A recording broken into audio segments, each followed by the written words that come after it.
Good morning students. आज हम आपके लिए बीए पाठ द्वितीय मध्यकालीन भारत के इतिहास का एक नया टॉपिक लेकर आए हैं और इस टॉपिक का नाम है अलाउद्दीन खिलजी। तो चलिए विद्यार्थियों, आज हम अलाउद्दीन खिलजी के प्रारंभिक जीवन परिचय की जानकारी प्राप्त करते हैं। अलाउद्दीन खिलजी का जन्म संभवतः 1266-67 ईस्वी में दिल्ली में हुआ। अलाउद्दीन खिलजी के पिता का नाम शहाबुद्दीन मसूद खिलजी था। अलाउद्दीन खिलजी के बचपन का नाम अली गुरशस्प था। वह जलालुद्दीन खिलजी का भतीजा व दामाद था। अलाउद्दीन खिलजी की पढ़ने लिखने में कोई विशेष रुचि नहीं थी, परंतु वह सैनिक कार्यों में बड़ा ही निपुण था।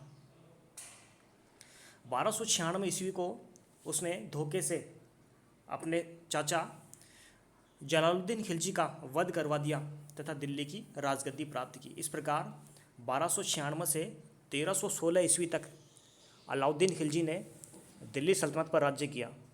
उसके बाद 1316 ईस्वी में दिल्ली में अलाउद्दीन खिलजी की मृत्यु हो गई। अलाउद्दीन खिलजी एक साम्राज्यवादी नीति का पालन करने वाला शासक था। वह अपने आप को दूसरा सिकंदर कहा करता था तथा सिकंदर की भांति संपूर्ण विश्व पर विजय प्राप्त करना चाहता था। वह एक नया धर्म भी चलाना चाहता था।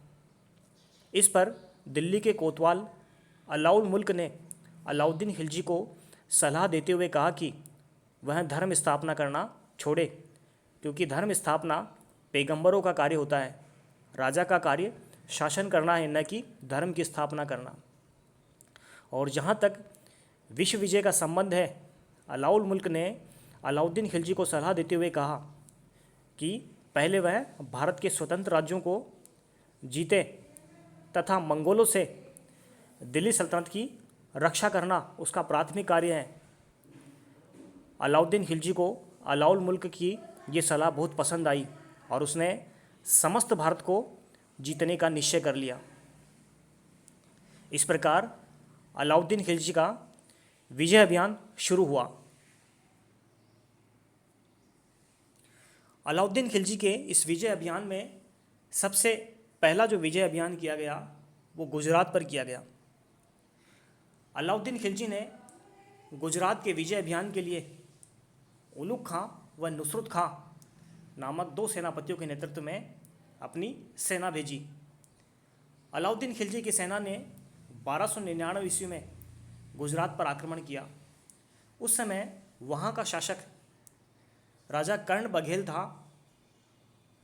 इस अभियान से भयभीत होकर कर्ण बघेल अपनी पुत्री देवल देवी सहित देवगिरी भाग गया।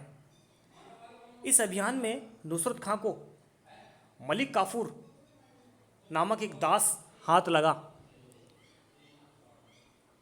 मलिक काफूर का थोड़ा सा परिचय देना चाहूँगा। मलिक काफूर एक हिजड़ा था जो बाद में अलाउद्दीन खिलजी का सबसे विश्वस्त सेनापति बना और लगभग संपूर्ण दक्षिणी भारत पर मलिक काफूर ने ही विजय प्राप्त की। इस प्रकार मलिक काफूर अलाउद्दीन खिलजी के लिए एक बहुत महत्वपूर्ण सेनापति साबित हुआ। गुजरात विजय अभियान के दौरान राजा कर्ण बघेल की पत्नी कमला देवी को बंदी बनाकर अलाउद्दीन खिलजी के समक्ष पेश किया गया। बाद में अलाउद्दीन खिलजी ने कमला देवी से विवाह कर लिया। संभवतः ये मुस्लिम शासक द्वारा किसी राजपूत महिला से प्रथम विवाह था। इस प्रकार अलाउद्दीन खिलजी ने अपना गुजरात विजय अभियान पूर्ण किया। इसके बाद अलाउद्दीन खिलजी का दूसरा जो विजय अभियान था वो था रणथंबोर पर आक्रमण। अलाउद्दीन खिलजी एक महत्वाकांक्षी एवं साम्राज्यवादी शासक था। वह संपूर्ण राजपूताना पर अपना अधिकार करना चाहता था। रणथंबोर के दुर्ग पर आक्रमण करने के जो प्रमुख कारण थे वो थे रणथंबोर का दिल्ली के निकट होना, रणथंबोर के दुर्ग की सुदृढ़ता तथा रणथंबोर के शासक द्वारा राणा हम्मीर द्वारा मंगोल नेता मोहम्मद शाह को अपने राज्य में शरण देना ये प्रमुख कारण थे। अलाउद्दीन खिलजी के अनुरोध करने पर भी हम्मीर ने विद्रोही मंगोल नेता मोहम्मद शाह को लौटाने से इनकार कर दिया। अतः सुल्तान ने हम्मीर को दंड देने का निश्चय किया। 1300 ईस्वी में सुल्तान ने नुसरत खां तथा उलुग खां के नेतृत्व में रणथंबोर के खिलाफ सैनिक अभियान भेजा। दोनों ने रणथंबोर के दुर्ग का घेरा डाल दिया। घेरे के दौरान मुस्लिम सेनापति नुसरत खां एक पत्थर के आघात से बुरी तरह घायल हो गया और कुछ समय बाद उसकी मृत्यु हो गई। तुर्क सेनापति उलुग खां को पराजित होकर पीछे हटना पड़ा। अंत में अलाउद्दीन खिलजी खुद सेना लेकर रणथंबोर पहुंचा। लगभग 1 वर्ष तक दुर्ग का घेरा चलता रहा। जब अलाउद्दीन खिलजी को दुर्ग पर विजय कठिन प्रतीत हुई तो अलाउद्दीन खिलजी ने छल कपट से काम लेना शुरू किया। अलाउद्दीन खिलजी ने हम्मीर के 2 प्रमुख सेनापतियों रणमल तथा रतिपाल को लालच देकर अपनी ओर मिला लिया। अंततः 1301 ईस्वी में रणथंबोर के दुर्ग पर अलाउद्दीन खिलजी का अधिकार हो गया। इस युद्ध में राणा हम्मीर सहित हजारों राजपूत योद्धा वीर गति को प्राप्त हुए तथा राजपूत महिलाओं ने जोहर किया। इस प्रकार रणथंबोर पर अलाउद्दीन खिलजी का अधिकार हुआ। अलाउद्दीन खिलजी का अगला अभियान चित्तौड़ पर किया गया। अलाउद्दीन खिलजी द्वारा चित्तौड़ पर विजय प्राप्त करने के प्रमुख कारणों में चित्तौड़ के दुर्ग की सुदृढ़ता, चित्तौड़ के दुर्ग का महत्व तथा रानी पद्मिनी को प्राप्त करने की लालसा ये प्रमुख कारण थे। इन कारणों में सबसे प्रमुख जो कारण था वो था चित्तौड़ के दुर्ग की सामरिक तथा भौगोलिक दृष्टि से महत्वपूर्ण होना। दिल्ली से मालवा, गुजरात तथा दक्षिणी भारत जाने वाले जो मुख्य मार्ग था इसी प्रदेश से होकर गुजरता था। अतः अलाउद्दीन खिलजी चित्तौड़ पर आक्रमण करना अति आवश्यक समझता था। इसके अलावा कुछ इतिहासकारों की मान्यता है कि अलाउद्दीन खिलजी राणा रतन सिंह की पत्नी पद्मिनी को प्राप्त करने के लिए भी लालायित था। उपयुक्त कारणों से प्रेरित होकर अलाउद्दीन खिलजी ने 1303 ईस्वी में एक विशाल सेना लेकर चित्तौड़ की ओर रवाना हुआ। चित्तौड़ का शासक राणा रतन सिंह मुस्लिम सेना का वीरतापूर्वक मुकाबला किया। अंत में रतन सिंह और हजारों राजपूत योद्धा वीर गति को प्राप्त हुए तथा रानी पद्मिनी सहित सैकड़ों राजपूत महिलाओं ने अग्नि में कूदकर जोहर किया। 8 महीने के घेरे के पश्चात अलाउद्दीन खिलजी चित्तौड़ के दुर्ग पर अधिकार करने में सफल हुआ। चित्तौड़ का शासन उसने अपने पुत्र खिजर खां को सौंप दिया और दिल्ली लौट आया। बाद में चित्तौड़ का नाम बदलकर उसके पुत्र के नाम से खिजराबाद रख दिया गया था। इस प्रकार चित्तौड़ के दुर्ग पर अलाउद्दीन खिलजी का अधिकार हुआ। अलाउद्दीन खिलजी का चौथा सैनिक अभियान मालवा के खिलाफ था। 1305 ईस्वी में आइन मुल्क के नेतृत्व में अलाउद्दीन खिलजी ने एक विशाल सेना भेजी। मुस्लिम सेना ने मालवा के दुर्ग को घेर लिया। मालवा के शासक महलक देव के सेनापति हरनंद, जिसे कोका प्रधान भी कहा जाता था, ने मुस्लिम सेना का वीरतापूर्वक मुकाबला किया, परंतु वह लड़ता हुआ मारा गया। कोका प्रधान की मृत्यु के बाद महलक देव मांडू की ओर भाग गया, जहां महलक देव भी लड़ता हुआ वीरगति को प्राप्त हुआ। इसके पश्चात अलाउद्दीन खिलजी ने मालवा पर अपना अधिकार स्थापित कर लिया। अगला सैनिक अभियान सिवाना के दुर्ग पर था। 1308 में अलाउद्दीन खिलजी ने एक विशाल सेना लेकर सिवाना के दुर्ग पर आक्रमण किया। सिवाना के शासक शीतल देव ने 5 महीनों तक मुस्लिम सेना का वीरतापूर्वक मुकाबला किया।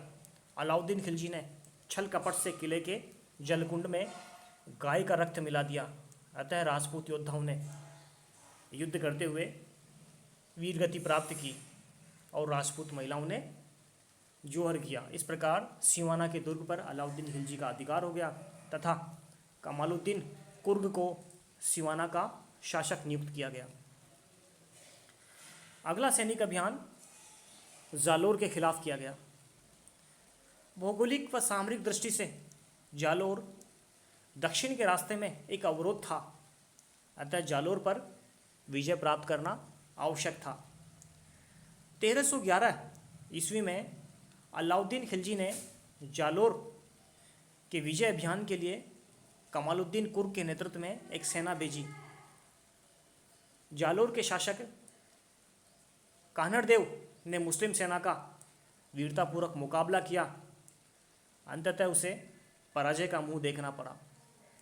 कान्हड़देव तथा उसका पुत्र बीरमदेव हजारों राजपूत योद्धाओं सहित लड़ते हुए मारे गए। इस प्रकार 1311 ईस्वी में जालोर के दुर्ग पर भी अलाउद्दीन खिलजी का अधिकार हो गया। उत्तर भारत का के विजय अभियान का महत्व। अलाउद्दीन खिलजी ने गुजरात, रणथंबोर, चित्तौड़, मालवा, सिवाना, जालोर आदि को जीतकर अपने साम्राज्य में सम्मिलित कर लिया। इस प्रकार अलाउद्दीन ने उत्तर भारत में एक विशाल खिलजी साम्राज्य की स्थापना की। इन विषयों के परिणाम स्वरूप उसकी शक्ति तथा प्रतिष्ठा में वृद्धि हुई तथा उत्तरी भारत पर उसका प्रभुत्व स्थापित हो गया। अब उत्तर भारत में अलाउद्दीन खिलजी को चुनौती देने वाला कोई नहीं था। अलाउद्दीन ने उत्तर भारत के विजय अभियानों से राजपूतों की शक्ति को पूर्णतः नष्ट कर दिया। इसके बाद अलाउद्दीन खिलजी का जो अगला सैनिक अभियान था वो था दक्षिणी भारत पर विजय प्राप्त करना। दक्षिणी भारत पर विजय प्राप्त करने में अलाउद्दीन खिलजी का अगला सेनापति मलिक काफूर का बहुत महत्वपूर्ण भूमिका रही। इस प्रकार अलाउद्दीन खिलजी ने उत्तर तथा दक्षिण भारत पर विजय अभियान करके एक विशाल साम्राज्य की स्थापना की। अलाउद्दीन खिलजी के इस साम्राज्य को हम मानचित्र की सहायता से भी समझ सकते हैं। मानचित्र में जो हरे रंग में जो स्थान प्रदर्शित किया गया है वो अलाउद्दीन खिलजी के साम्राज्य का हिस्सा रहा। इस प्रकार अलाउद्दीन खिलजी ने भारत पर शासन किया। Thank you. अगले वीडियो में हम अलाउद्दीन खिलजी के दक्षिण भारत पर विजय से संबंधित विषय वस्तु लेकर आएंगे। धन्यवाद।